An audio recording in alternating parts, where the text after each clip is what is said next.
No ľudzie, takže tu nachádzam na mieste, kde to však veľká výchrica, že tu vraj odohrala.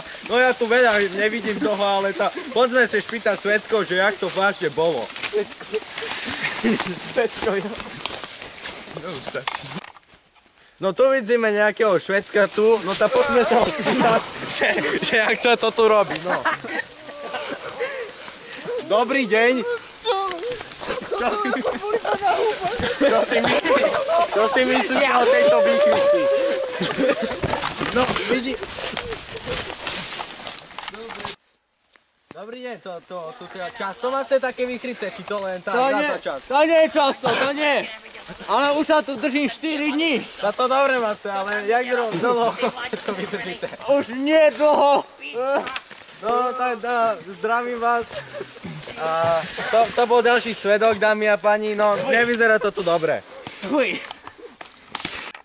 No na východze by sme povedali, že to skôr nejaký letný Vánok, ale... Čo to je? Človek iba na huby chce ísť.